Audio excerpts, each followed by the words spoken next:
In this week, we're moving on from the noun and starting on the adjective. Many things about the adjective will be familiar, and hopefully will reinforce some of the concepts that we've already learned. But there will also be some peculiarities about its use, things that will make it different from the English adjective and things that will make it different from the noun. And it's our objective in this lecture to understand those things. This lecture is divided into two parts. In the first part, we're going to look at the general grammar of an adjective, what it is and what it does, how it works in sentences. And then in part two, we'll look at the specific adjective in Greek to see how the way that Greek forms words with cases, gender, and number affects what we do with the adjective. While basic, it's still important to understand what an adjective is. An adjective is a word that describes another noun. So for example, it could be a color, it could be a taste, it could be a texture. All of these things are adjectives. Closely related to the adjective is the adverb, which describes a verb, or the way that an action happens, and we'll cover that later in this course. There are three different ways for an adjective to describe a noun. These ways are the attributive, the predicate, and the substantive, and we'll walk through them in that order. The attributive is our quote-unquote normal adjective function. In this case, the adjective functions as an attribute of the noun that we're describing. So for example, the fuzzy dog. Fuzzy is an adjective describing the dog. And notice that it doesn't change depending on where it is in the sentence. So if it's the subject, the fuzzy dog ran, it's the same as if it's the object, I fed the fuzzy dog. The predicate is our grammar term for when the adjective is on the other side of the verb to be. So in this case, instead of the fuzzy dog, we have the dog is fuzzy. It makes a complete sentence in the predicate. Last but not least, we have the substantive.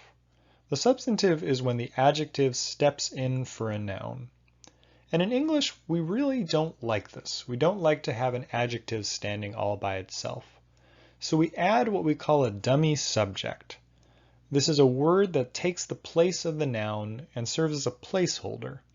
For example, in the question, which dog do you like? You could answer the fuzzy one.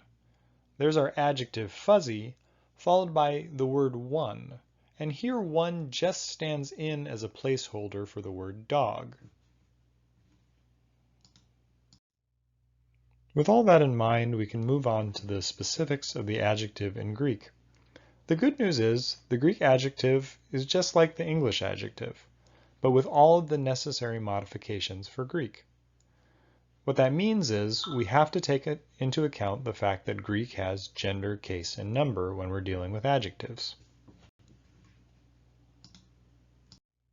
Let's take a look at some of these necessary modifications. The adjective that we'll use as an example is agathos, which means good. One of the things you'll see in your vocab lists is that an adjective is usually listed in this form. Agathos, on. The letters aren't always the same depending on the adjective, but this threefold listing is. And what this means is, in the masculine nominative singular, the adjective is agathos. In the feminine nominative singular, the adjective is agathe, and in the neuter, it's agathon. This is just like our definite article, which has three forms, one for each of the genders, ho, he, to. And this is necessary because the adjective has to agree with a noun in gender, case, and number. If it modifies a noun, it shares those three attributes with it. Just like the noun, we can group the adjectives into first, second, or third declension endings. The combination of the first and second declension endings are most common. In our word agathos, on, you'll notice that the endings are the same as in the first and second declension, feminine, masculine, and neuter. This is handy because when we get to actually using an adjective with a word, oftentimes the endings will match. So for skene, our word which is feminine first declension, to say the good tent, we'd say he agathe skene, with the definite article, the adjective, and the noun all ending in eta. If we want to say of the good tent, that is the genitive singular, we would say tes agathes skenes, and once again, all of the endings match up. Adjectives can also have third declension endings, but here we see our first real peculiarity.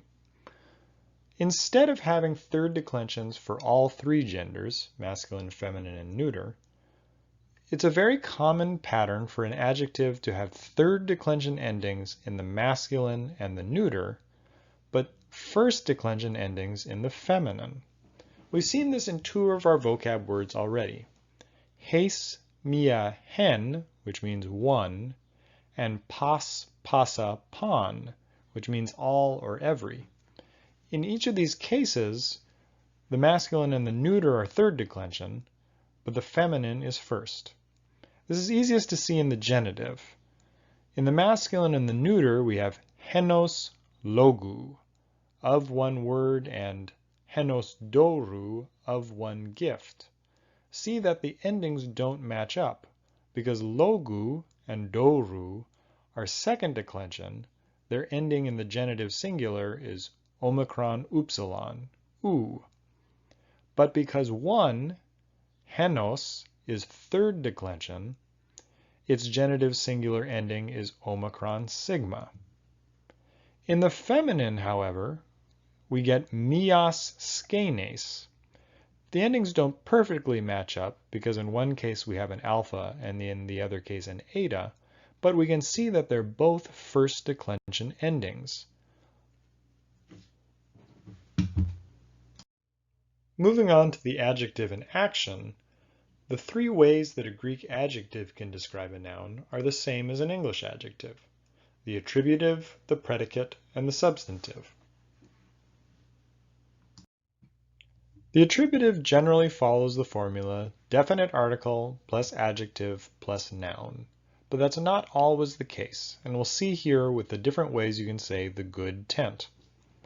You could say he agathe skene, which follows the pattern that I just said, literally the good tent. You could also say skene he agathe. To translate that literally, it would be a tent, the good one, but we would usually say the good tent as well. Finally, we can also repeat the definite article and say he skene he agathe. Again, literally this is the tent, the good one, but it's just another way of expressing the idea, the good tent. The thing that all of these have in common is that the definite article comes right before the adjective. He agathe skene, skene he agathe, he skene he agathe. The predicate is when we have a noun in the nominative plus the word is plus an adjective in the nominative, and this can be with or without the definite article. Remember, we can do this with two nouns. Ho theos estin agape. God is love. In both cases, we have a nominative singular noun on either side of the word is. With an adjective, it proceeds in the same way. He skene estin agape. The tent is good. One thing we can do in Greek, though, is leave out the word is. If we have he skene agape, that still means the tent is good.